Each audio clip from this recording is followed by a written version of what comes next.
नमस्कार, मैं प्रद्युमन जोशीला। आप सभी ने ये लाइन जरूर सुन रखी होगी, झुकती है दुनिया, झुकाने वाला चाहिए। और इसी लाइन की तर्ज पर अब हरियाणा में भी हो गया है।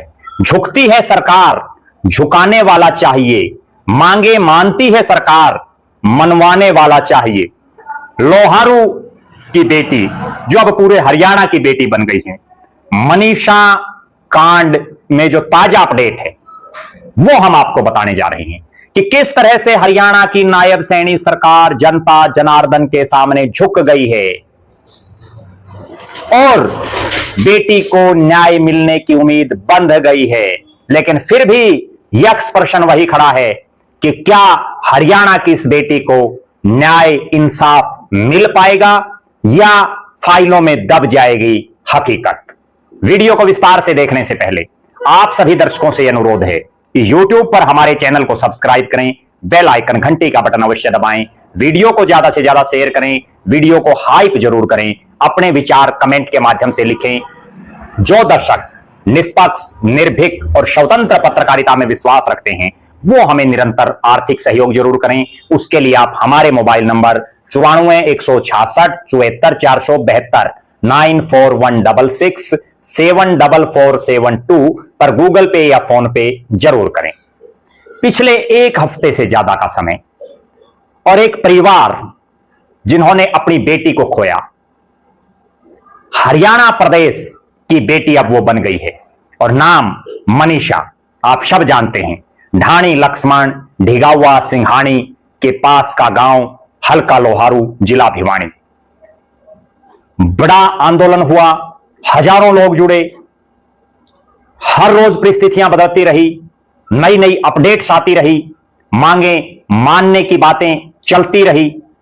लेकिन आखिरकार गांव ढाणी लक्ष्मण में जब धरना रखा गया और वहां बड़े बड़े दिग्गज किसान नेता हों, खापों के प्रतिनिधि हों, अन्य सामाजिक संस्थाओं के लोग हों, राजनीतिक लोग हों, वो पहुंचे और उसके बाद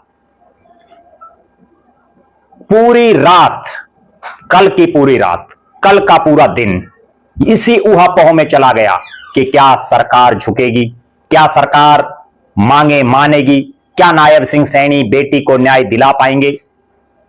सबकी टकटकी लगी हुई थी। बड़ी भारी तादाद में फोर्स, असंख्य पुलिसकर्मी और ढाणी लक्ष्मण और आसपास के पूरे इलाके को छावनी की तरह तब्दील कर दिया गया। ऐसा माहौल बना दिया गया कि पता नहीं बेटी को न्याय दिलाने के लिए जो जनमानस उमड़ा हुआ है वो हक की आवाज के लिए खड़े हैं या सरकार की नजरों में उनका रूप कुछ और है। हकीकत यह है कि वो लोग अपने घर बार को छोड़ करके वहां हरियाणा की एक बेटी को न्याय दिलाने के लिए बैठे हैं और इसलिए बैठे हैं कि अगर वहां ना बैठे तो आज जो मनीषा का मामला है ये कल किसी और के साथ ना घटित हो जाए।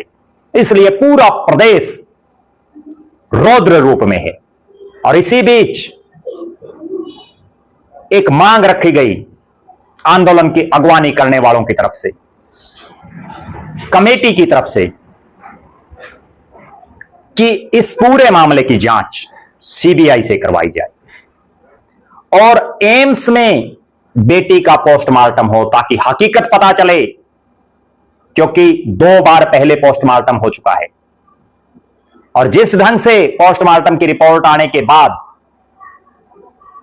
पहली बनी जो कमेटी थी जिसने ढिगावा में आंदोलन किया था, उस कमेटी ने सहमति जता दी थी और आंदोलन स्थगित करने और बेटी का दाह संस्कार करने की बात कह दी थी।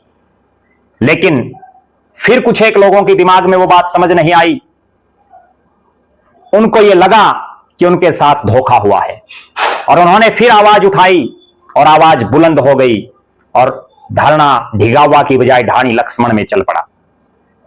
प्रदेश के मुख्यमंत्री नायब सिंह सैनी के कानों पर जूं रेंगी और उनको भी समझ में आ गया कि अब मामला और ज्यादा बिगड़ता जा रहा है। प्रदेश में पहले से ही कानून व्यवस्था चरमराई हुई है। हर रोज मर्डर, डकैती, चोरी, गुंडागर्दी की घटनाएं लगातार बढ़ रही हैं और मुख्यमंत्री साहब बड़े बड़े नेताओं के साथ मीटिंगों में व्यस्त रहते हैं। या 2029 में राज कैसे बने उसकी प्लानिंग में लगे रहते हैं या हंसी मजाक कर देते हैं। लेकिन इस मामले की गंभीरता को देखते हुए और जनमानस के आगे झुकना पड़ा मुख्यमंत्री नायब सिंह सैनी को, और उन्होंने खुद अपने सोशल मीडिया अकाउंटों पर एक पोस्ट डाली। मैं आपको उसका मजमून पढ़ करके सुनाता हूं।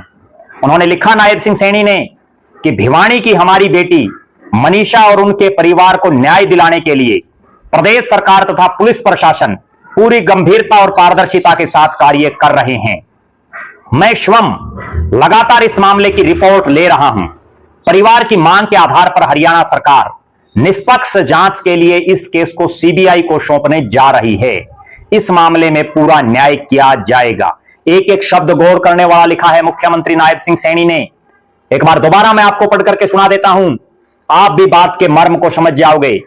मुख्यमंत्री साहब ने लिखा, जनता की भावनाओं के अनुरूप उन्होंने बात रखी और उन्होंने लिखा, भिवानी की हमारी बेटी मनीषा और उसके परिवार को न्याय दिलाने के लिए प्रदेश सरकार तथा पुलिस प्रशासन पूरी गंभीरता और पारदर्शिता के साथ कार्य कर रहे हैं।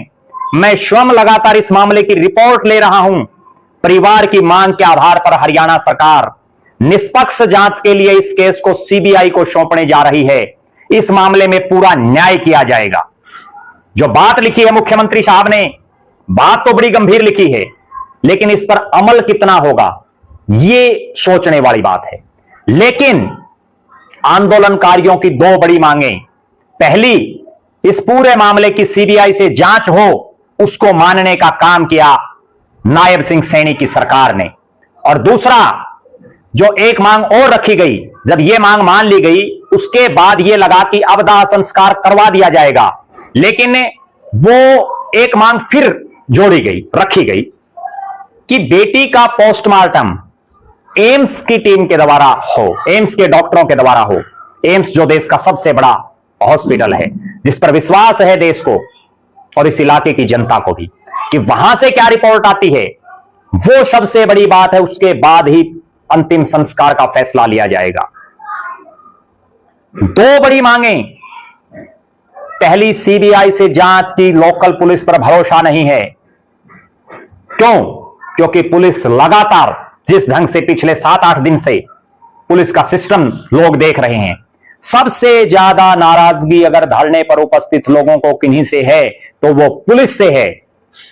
अगर पुलिस समय रहते कार्रवाई करती, पुलिस समय रहते सारी बातें धरना स्थल पर कमेटी को या आंदोलनकारियों को बताती, तो ये इतना बड़ा मामला नहीं बनता। आज जिस ढंग के रौद्र रूप में जनता है, उस रूप में जनता भी ना होती। लेकिन पुलिस ने जिस ढंग से समय रहते, मैं बहुत गंभीर बात बता रहा हूं, पुलिस ने समय रहते सही कार्रवाई शुरू नहीं की और समय रहते सारी बात, सारी हकीकत कमेटी को और आम जनमानस को सूचित नहीं की। अगर वो हो जाता तो ये इतना बड़ा जो जन आंदोलन बन गया है, ये अब से पहले सॉर्ट आउट हो जाता। अभी भी एक और बहुत गंभीर प्रश्न है, और वो ये है कि पोस्टमार्टम की रिपोर्ट में क्या आता है। उस पर ही आगे आंदोलन की रूपरेखा तय होगी। अब यह आंदोलन खत्म होगा मनीषा को न्याय दिलाने के लिए, मनीषा का दाह संस्कार होगा, या मनीषा के इस को न्याय दिलाने के लिए जो आंदोलन चल रहा है ये और लंबा चलेगा। ये सब कुछ एम्स के द्वारा जो मेडिकल, जो पोस्टमार्टम रिपोर्ट आएगी एम्स की, उसके बाद ही पता चल पाएगा। हालांकि हजारों हजार लोग, महिलाएं, युवा, बुजुर्ग, सब सिर से सिर जोड़ करके केवल एक मांग को लेकर के पहले ढिगावा और अब ढाणी लक्ष्मण में बैठे हैं, और मांग केवल एक कि मनीषा को न्याय मिले। हकीकत सबके सामने आनी चाहिए, और सबसे बड़ी बात, कोई भी रिपोर्ट आए, सबसे बड़ी बात है कि आम जनमानस का, जो वहां धरना स्थल पर लोग बैठे हैं, उनका पेटा भरना सबसे ज्यादा जरूरी है। क्योंकि जिस ढंग का हालात पिछले 2-3-4 दिन से हैं, केवल और केवल जो अविश्वास बना हुआ है, उस अविश्वास को दूर करना सबसे जरूरी है। बहरहाल मनीषा के मामले को लेकर के हरियाणा के अलग अलग इलाकों में कहीं कैंडल मार्च निकल रहे हैं, कहीं रोड जाम तक भी किए जाने की सूचनाएं मिल रही हैं, कहीं जो है सोशल मीडिया के माध्यम से लोग अपनी बात रख रहे हैं। हर तरफ, हर वर्ग में, हर समाज में लोग चाहते हैं कि हरियाणा की बेटी मनीषा को न्याय मिले। और देखना यही है कि क्या बेटी मनीषा को न्याय मिलता है। और जब सरकार ने 2 बड़ी मांगे मान ली, अब आगे सरकार क्या कदम उठाती है, इस पर भी हमारी निगाहें बनी रहेंगी। इस पूरे मामले का जो भी अपडेट होगा वो सबसे पहले हम आपको बताने का प्रयास करेंगे। आप दर्शक भी अपनी राय रखें कि आपके हिसाब से अब तक का जो पुलिस प्रशासन और हरियाणा सरकार की तरफ से जो कुछ भी किया गया उससे आप संतुष्ट हैं या नहीं हैं। आप यह भी कमेंट करें कि आपकी दृष्टि से क्या बेटी मनीषा को न्याय मिल पाएगा या फाइलों में दब जाएगी असलियत। आप लगातार हमारे साथ बने रहें। हमारे फेसबुक पेज को लाइक और फॉलो करें, यूट्यूब पर चैनल को सब्सक्राइब करें, बेल आइकन घंटी का बटन अवश्य दबाएं, वीडियो को ज्यादा से ज्यादा शेयर करें, वीडियो को हाइप जरूर करें, अपने विचार कमेंट के माध्यम से लिखें। जो दर्शक आर्थिक रूप से सक्षम हैं वो हमें आर्थिक सहयोग जरूर करें। बहुत बहुत धन्यवाद। आपका अपना प्रद्युमन जोशीला।